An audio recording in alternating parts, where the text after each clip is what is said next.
هموطنان عزیز، قبل از اینکه سروده خود را که خاص به خاطر فرزندان خاص وطنم سرودم که در صفوف قوای مسلح هم از اردوی ملی، پلیس ملی، امنیت ملی ایفای وظیفه می نمایند، ادیه نمایم، حرفی که ملت ما را امیدوار ساخته و می سازد همبستگی و وحدت ملی در بین منصوبین قوای مسلح است که برادروارانه تاجک، پشتون، هزاره، ازبک، ترکمن از خانه مشترک خود در برابر دشمن مشترکشان بدون تبعیض در کنار هم از وطن آباییشان جانانه دفاع می کنند و جانهای شیرینشان را فدای ننگ و ناموس خاک وطن خود می کنند و حماسه اصحابی جلیل قدر خالد بن ولید را زنده می سازند. ولی دریغ و درد که رهبری این فرزندان اصیل را رهبران نااهل، وزرای نااهل، وکیل صاحبای نااهل در پارلمان، در قضا و حتی در نظام به دوش دارند. این جاسوس زاده ها، وطن فروش زاده ها، اشراف زاده ها، صفاک زاده ها ملت مظلوم ما را که طی سالهای متمادی اقوام مختلف جامعه ما برادروارانه در کنار هم بدون تعصب قومی، لسانی، مذهبی و سمتی زندگی می کردن در گرو خود دارند و به هر سمت و سوی که بخواهند رهبری غلط می نمایند و این مشت خائن وابسته به یک قوم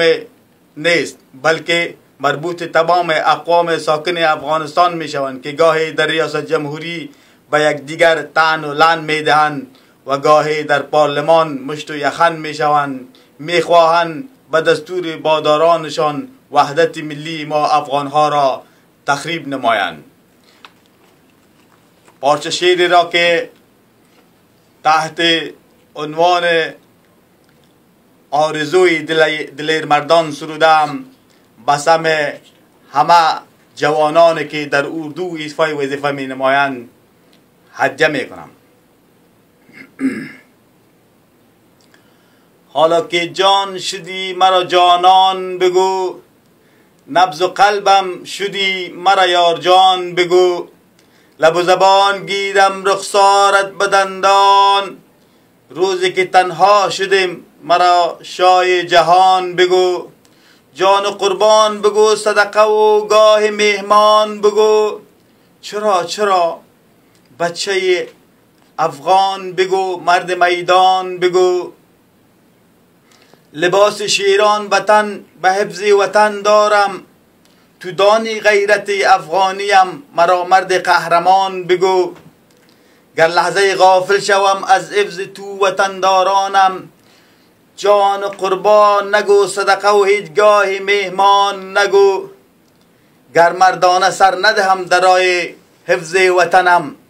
قهرمان نگو، جانان نگو، سردار افغان نگو. با میدان مردانه نجنگیدم چون خالد بن ولید، سست و بی ایمان بگو، بچه افغان نگو، گر نخورد در سینم تیر دشمنان وطن، مرد غیور نگو، شیر بچه با نام و نشان نگو، دوست دارم ترا، انتخابم شهادت در راه وطن است، عزیزم بعد از مرگم مرا قائد کل افغانستان بگو، جانم گر روزی به دعا یاد کنی مرا،